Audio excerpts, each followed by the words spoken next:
The millionaire CEO had never missed a deal, until a little girl ran into the street after her teddy bear, and he slammed the brakes just in time, only to come face to face with the woman he once walked away from, and the daughter he never knew he had.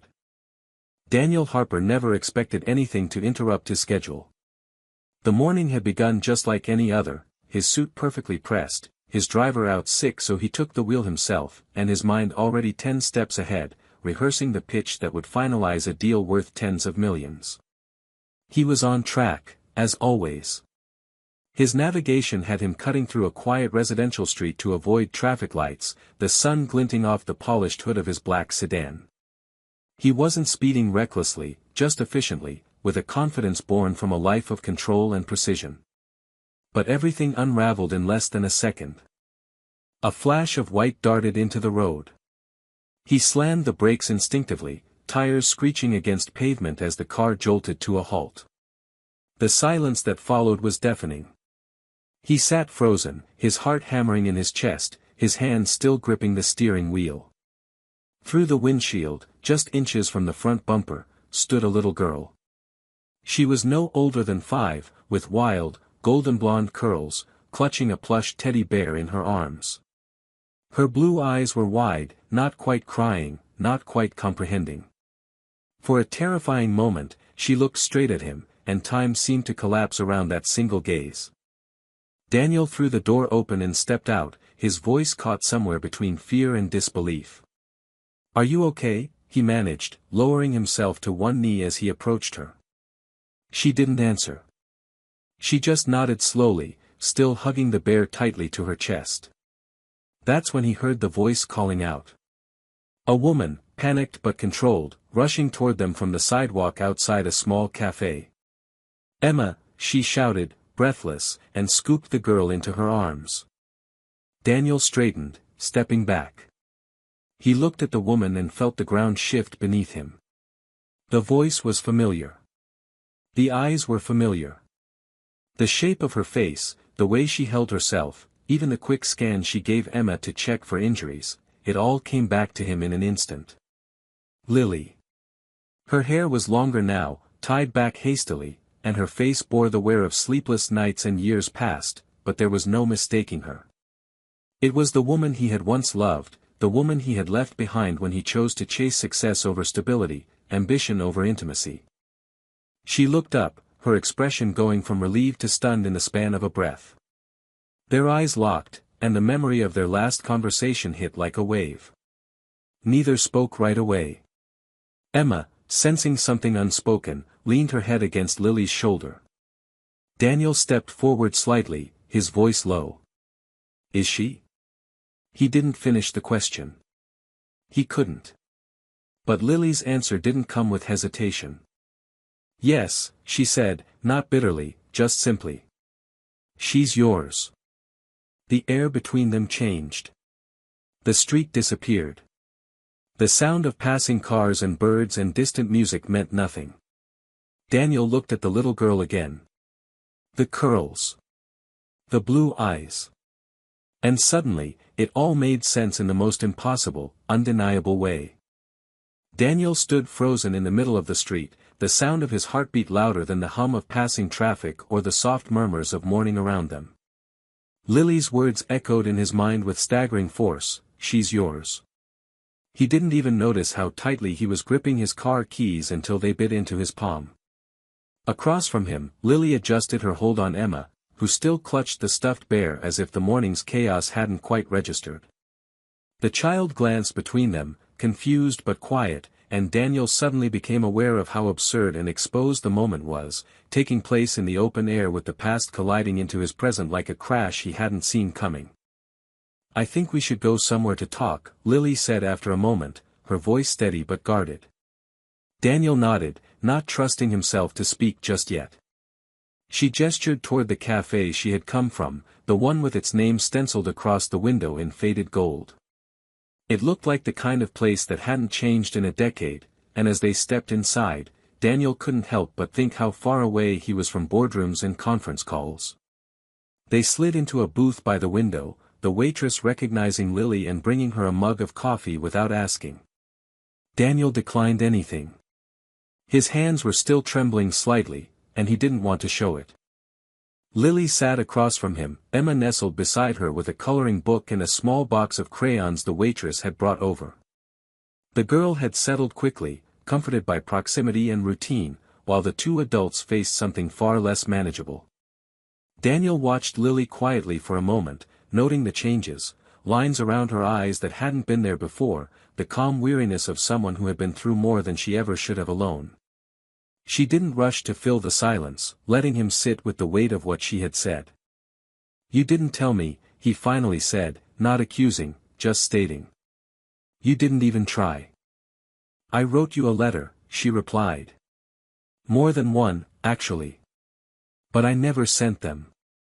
Every time I tried, I told myself you'd moved on. That you wouldn't want this. That it would only complicate your life. So I stopped trying." Daniel felt that truth settle in his chest like a stone. Part of him wanted to argue, to say he had a right to know, but a louder part knew she had made an impossible decision in the absence of support. He had walked away first. He hadn't called. He hadn't looked back. "I thought about you," he said, his voice lower now, more vulnerable. "So many times. I thought you'd be better off without me." Lily gave a small, tired smile. "I was. For a while. Then I wasn't. But I managed. Emma has everything she needs. She's loved, she's safe, and she's never once asked why she doesn't have a dad, because I never let her feel like she was missing anything." Daniel looked at the girl, now completely immersed in her coloring, her tongue poking slightly out in concentration. He tried to imagine her first words, her first steps, every little moment he had missed while he was busy flying between cities and sealing contracts. "She's perfect," he said, almost to himself. "She's strong," Lily agreed. "And smart. And stubborn, which is definitely from me. But the rest? The eyes, the way she notices everything, those are all you." He turned back to Lily, overwhelmed. "What happens now?" "I don't know," she said, honest and unapologetic. "I didn't plan for this. I didn't think we'd ever see each other again. But if you want to know her, really know her, it has to be on her terms. And mine. No disappearing. No half measures. She doesn't need someone who shows up once and then vanishes when it's inconvenient." "I won't vanish," Daniel said quickly, and for the first time in years, he meant it with complete clarity. "I'm not going anywhere." Lily studied him for a long moment, her green eyes searching his face for any sign of old intentions or new doubts. Whatever she saw must have reassured her, because she nodded slowly. "Okay. Then we'll start with small steps." She reached into her purse, pulled out a folded piece of paper, and scribbled an address. "We're at the park most afternoons after school. If you show up for real." Daniel took the paper, folding it carefully and slipping it into his jacket like something sacred. Outside, the day had brightened, but inside the cafe, the world had already shifted. He looked at Emma one more time before standing. She didn't look up, but he whispered, "I'll see you soon," and meant it. As he stepped out the door, the sharp scent of coffee and something sweeter followed him, and for the first time in a long time, Daniel Harper didn't feel like he was heading to a meeting. He felt like he was walking toward something that might finally matter. The next afternoon, Daniel stood at the edge of the park, his hands buried deep in the pockets of his coat, watching the playground from behind a row of tall hedges. The note Lily had given him with the park's address was folded twice in his wallet, its corners already soft from how often he'd opened it that day. He had cleared his entire afternoon schedule, a fact that would have shocked his assistants if he'd told them why. But he didn't. He wasn't ready to explain this to anyone. He was still trying to understand it himself.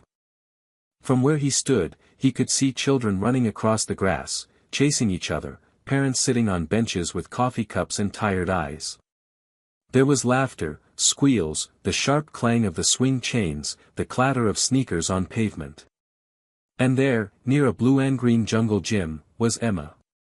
She was crouched in the sandbox with two other children, using a plastic shovel to build what looked like a castle.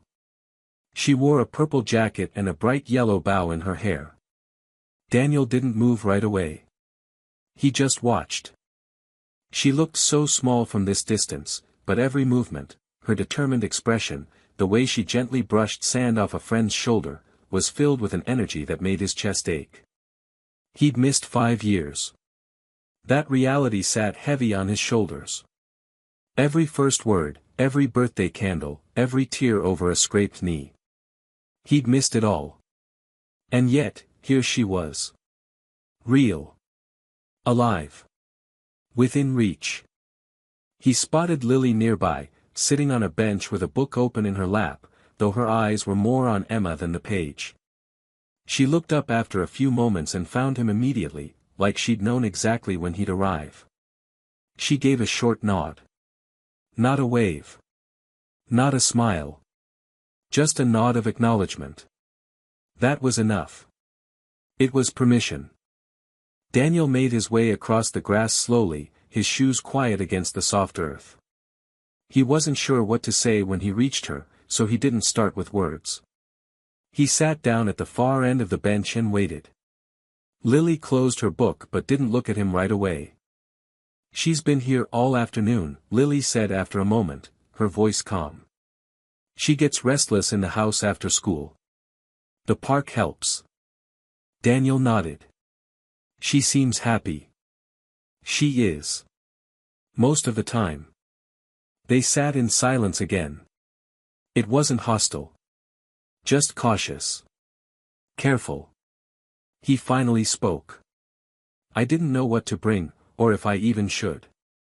I thought maybe showing up would be enough for the first time." Lily nodded slightly. "It's a start." They watched Emma together for a few more minutes. Then Lily added, "You can go say hi, if you want." Daniel looked at her in surprise, unsure if she meant it.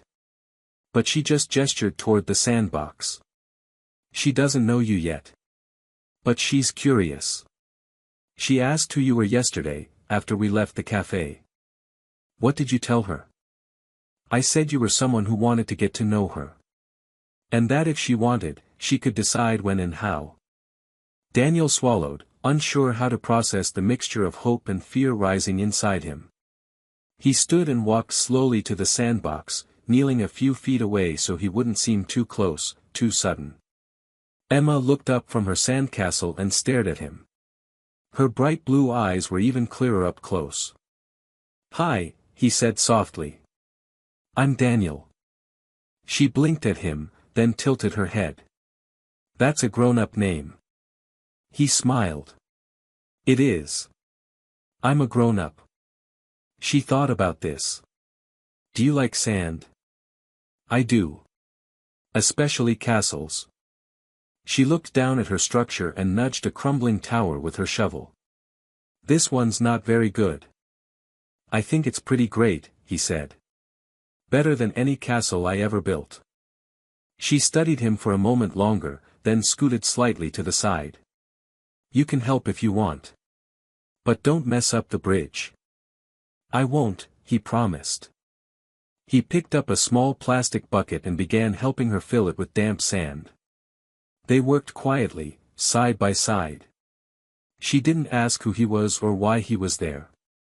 She just let him in, tentatively, like someone opening a door just enough to peek through. That was enough for now. When Lily called her a little while later, Emma looked up and waved at Daniel. "Bye," she said simply, before running off. Daniel stayed kneeling in the sand long after she left, watching her go, feeling the weight of the world shift just a little more into place.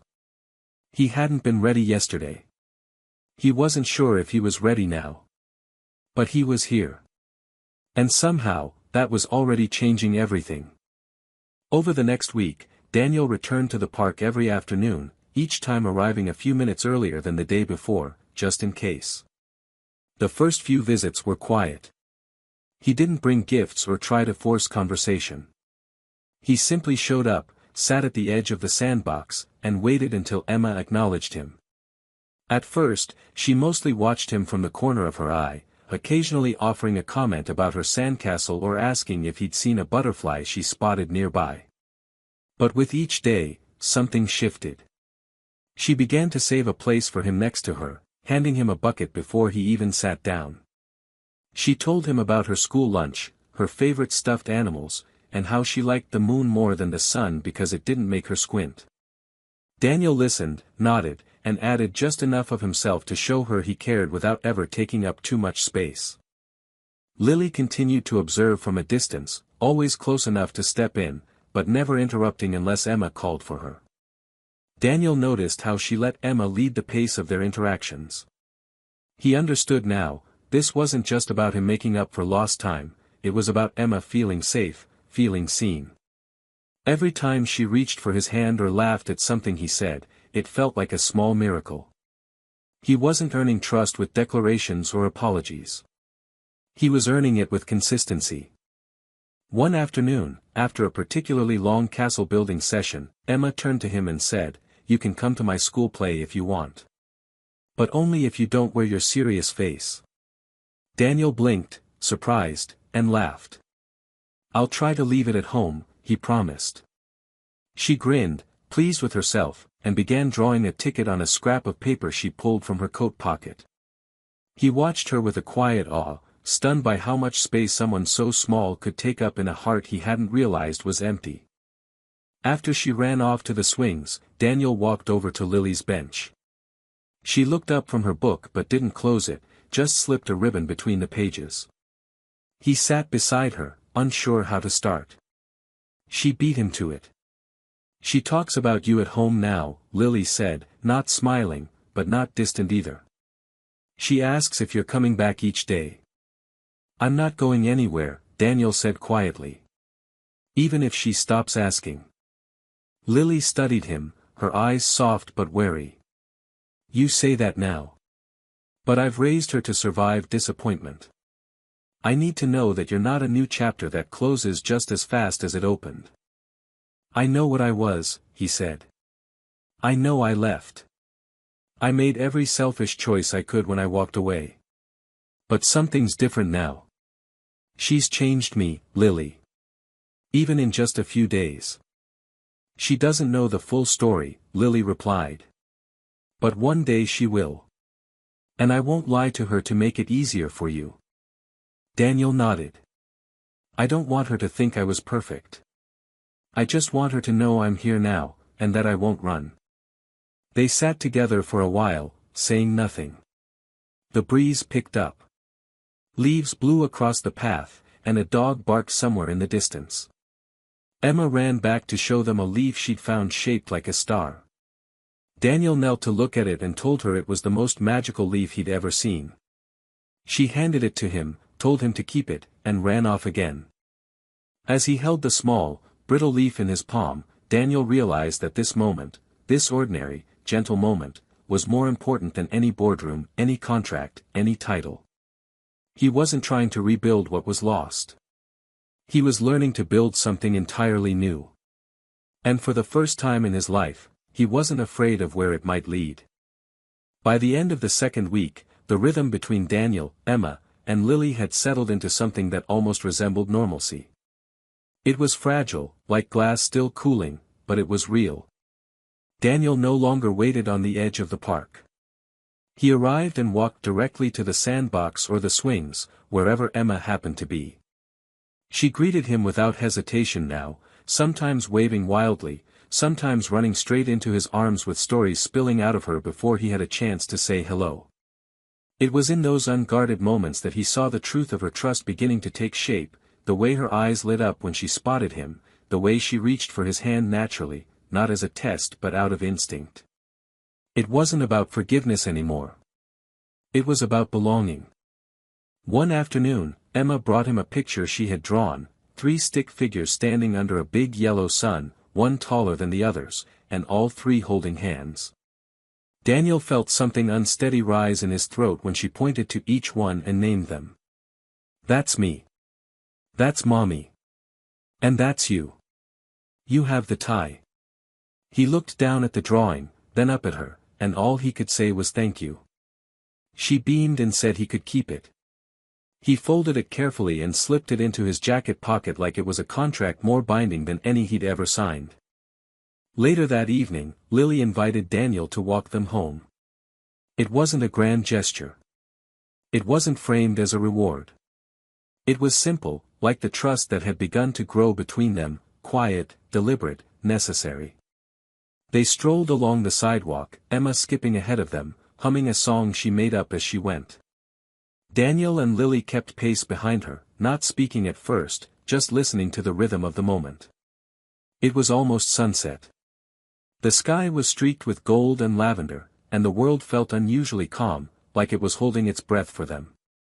Lily broke the silence. You know she's going to ask questions soon. About us. About why you weren't around before. Daniel nodded, his eyes on Emma's bouncing silhouette up ahead. I've thought about it every day. I don't have perfect answers. But I'll never lie to her. Lily glanced at him. She doesn't need perfect. She needs honest. Age-appropriate, but honest. He looked at her then, truly looked. I'll tell her I made mistakes. I chose my career. I let fear and pride lead me away. But I'll also tell her that the moment I saw her, everything changed. They walked in silence for a moment longer, until Lily said, I think she already knows. At her apartment, Emma insisted on showing him her bookshelf, her favorite blanket, and the glow-in-the-dark stars on her ceiling. Daniel followed her, letting her explain every detail with the authority of a child who believed her world was important and worthy of attention. And to him, it was. More than any office or city skyline ever had been. Lily watched them from the doorway.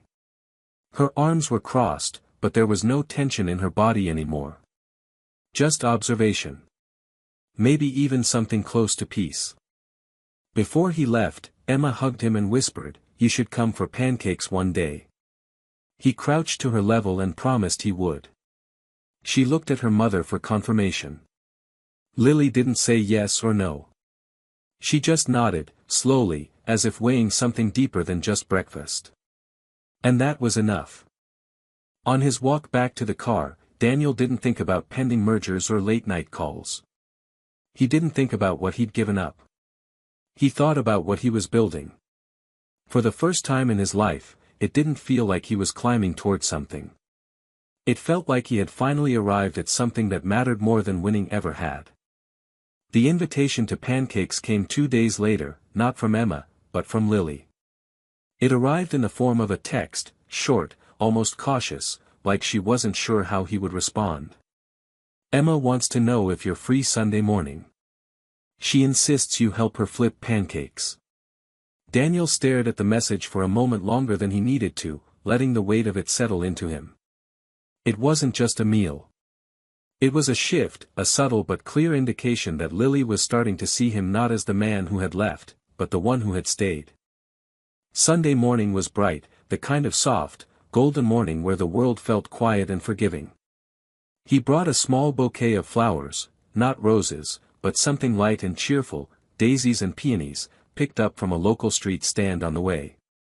He also brought a new spatula, wrapped in tissue paper and ribbon, because Emma had told him during one of their sandbox chats that hers was wobbly. When Lily opened the door, she looked surprised by the gesture, but she took the flowers without comment, setting them in a mason jar on the kitchen counter while Emma squealed with delight over the spatula. The kitchen smelled like vanilla and cinnamon, and music played softly from an old speaker tucked behind the toaster. Emma stood on a small stool in front of the stove, already wearing an apron that nearly reached her ankles. "You're late," she announced dramatically, pointing at him with her finger dusted in flour. "I had to stir the batter all by myself." Daniel raised his hands in surrender and grinned. "I'll make it up to you with the perfect pancake flip. No burns. No splashes." Emma looked at him with narrowed eyes. "You better." They cooked together, the three of them navigating the tiny kitchen like they'd done it 100 times. Lily moved around them with practiced ease, offering directions without needing to raise her voice. Daniel burned the first pancake, which Emma declared a disaster, but he redeemed himself with the second, which flipped high into the air and landed clean in the pan. Emma clapped and called it magic. They sat down to eat at the small round table in the living room, passing syrup and strawberries, laughing over how much whipped cream Emma could stack before her pancake disappeared underneath it. It was simple, chaotic, and perfect in a way that made Daniel ache with something that felt both new and long overdue. After breakfast, Emma curled up on the couch with a stack of picture books and demanded a reading session. She nestled between Daniel and Lily, one of her small hands resting on his knee as she followed along with the words. Her trust had become physical, unthinking. She leaned on him as if he had always been there. Daniel felt the edges of his life shifting, the definition of home redrawing itself in real time. Once Emma went to her room to play, Lily started clearing the plates. Daniel joined her without needing to be asked. The kitchen was quiet now, the morning sun spilling across the floor.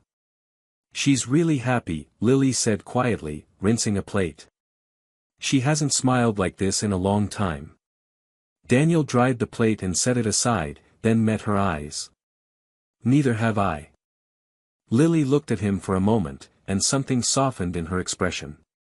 I'm still scared, she admitted. Not just for her. For me too. You're here now, and it's good. But it's also fragile.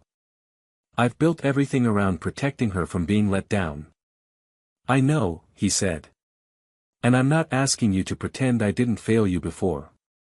But I want to be here. For her. For you, if you'll let me. And not because I feel guilty. Because I want this. She studied him, then nodded once. We'll see. Just don't disappear. I won't. They finished the dishes in silence, but it was the kind of silence that no longer felt tense. It was the silence of two people sharing a space, a task, a moment. When Daniel left later that afternoon, Emma hugged him tightly and asked if he could come back next Sunday. Lily didn't answer for her. She just looked at him and said, "We'll keep a seat open." And in that simple gesture, Daniel felt the first glimpse of something he hadn't dared hope for. Maybe, just maybe, this wasn't temporary. Maybe this was the beginning of a life he hadn't known how much he needed. Daniel's visits became a part of their routine, not every day, but often enough that Emma no longer asked if he was coming, she simply expected him. He showed up with sidewalk chalk or paper crowns, helped with homework that involved more glue than actual learning, and patiently listened to Emma explain the rules of games she made up on the spot and changed halfway through. Lily observed it all quietly, intervening only when needed, but Daniel could feel the difference in her. The walls she had kept up for so long weren't gone, but they were lower now, more like a fence than a fortress. She smiled more easily, laughed sometimes when she thought he wasn't paying attention, and no longer double-checked her watch the moment he walked through the door.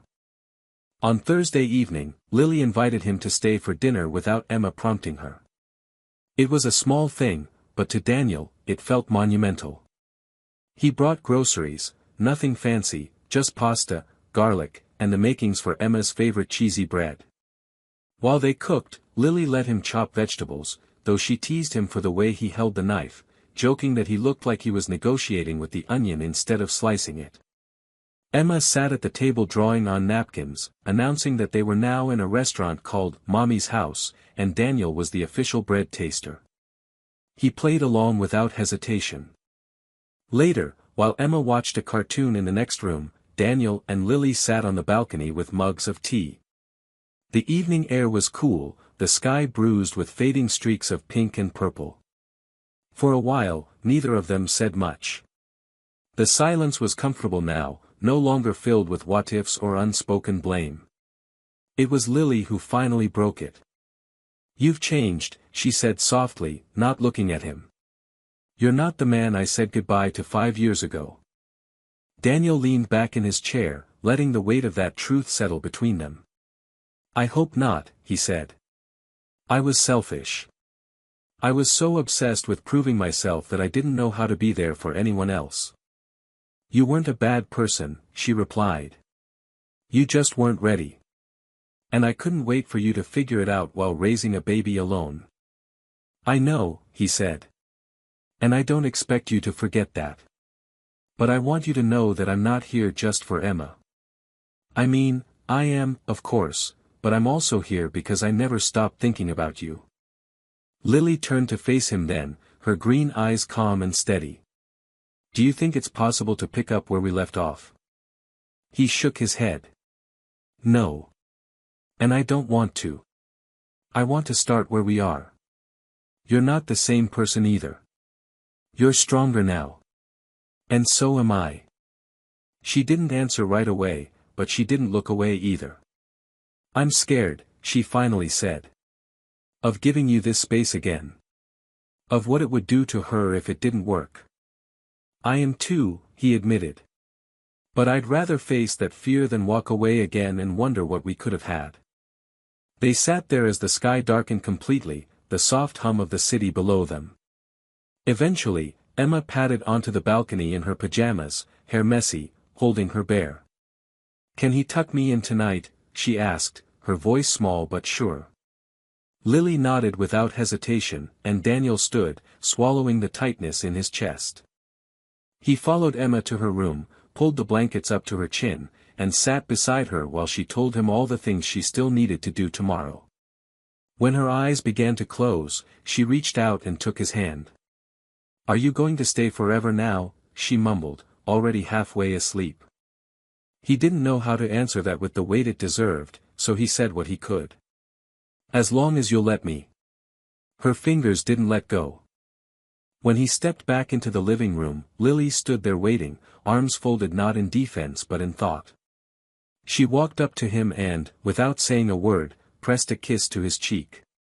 Good night, Daniel, she whispered. And for the first time in years, he didn't walk away from the door wondering if he belonged. He knew he did.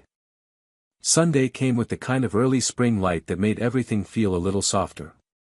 The windows of Lily's apartment were cracked open to let in the breeze, and the smell of waffles drifted through the rooms along with the sound of Emma humming in the kitchen while she arranged her collection of syrup bottles like precious treasure. Daniel arrived before she had even asked, carrying a paper bag filled with strawberries and a small bunch of tulips he'd picked out for no real reason other than the fact that he knew Lily liked flowers that didn't beg for attention. When Lily opened the door, she didn't look surprised. She just stepped aside to let him in, as though he had always been expected. Breakfast unfolded like it had the week before, full of jokes and flour smudges and Emma insisting that her bear get his own plate. But something was different. Not louder, not more exciting, just steadier. They moved around each other easily, comfortably, like three people who had stopped pretending they weren't becoming something more than what they had been. When Emma spilled juice, Daniel caught the cup before it rolled off the table. When Lily needed the cinnamon, he passed it without her asking. There were no glances filled with hesitation, no pauses where explanations once lived. There was only now. Later, after the dishes were done and Emma was distracted with a puzzle on the floor, Daniel and Lily sat together on the couch, their knees just barely touching. Neither of them spoke for a long time, but it wasn't silence that needed to be filled. It was just quiet, the kind that made room for something better than words. Lily leaned her head against his shoulder and he didn't move, just took a slow breath and let it settle into the space between them. She spoke first, and her voice was soft, but sure. I think she knows, Lily said, watching Emma twist a puzzle piece into place. That this is different. That it's real now. Daniel nodded, his voice low. I know it too. They talked then, not about the past, but about what came next. About school field trips and dance recitals, about how Emma had started writing her name with a backwards E and insisted it was better that way. They talked about routines and nights he could take her to the park, about dinners that might happen more than once a week. And at some point, without making a decision or declaring anything official, they both knew that whatever had existed between them 5 years ago was gone, and what had taken its place was something far stronger. As the afternoon sun warmed the floor beneath their feet, Emma climbed up beside them on the couch, crawling between them with the confidence only children have when they know they are entirely loved. She held her bear in one hand and Daniel's shirt in the other, resting her head against his chest without asking. He looked at Lily, and she gave him a small, tired, honest smile. One of those smiles that says everything without needing to speak. That evening, Daniel didn't leave right away. He stayed through dinner, helped Emma brush her teeth, and sat beside her bed as she told him stories she'd made up in her head. When she finally fell asleep, her tiny hand still wrapped around two of his fingers, he sat there a little longer than he needed to. Just watching her breathe. Just memorizing the shape of this new life. When he returned to the living room, Lily was cleaning up toys half-heartedly, more out of habit than urgency. Daniel helped, picking up a crayon, a sock, and finally the paper with Emma's drawing from days ago, the 3 stick figures holding hands. He looked at it and then at Lily. "I don't want to go back to being someone who only visits," he said quietly. "I want to be here. Every day. Every night. If you'll let me." Lily didn't answer right away. She walked over, took the drawing from his hand, and set it gently on the table. Then she looked up at him, her eyes full of everything they had been through, hurt, strength, forgiveness, and something that had taken its time to return, hope. "I want that too," she said. He reached for her hand. She didn't pull away. And in that small, ordinary moment, surrounded by toys and laundry and a little girl sleeping down the hall, Daniel finally understood something he never had before. Love wasn't about grand gestures or perfect timing. It was about staying. Showing up. And never walking away again.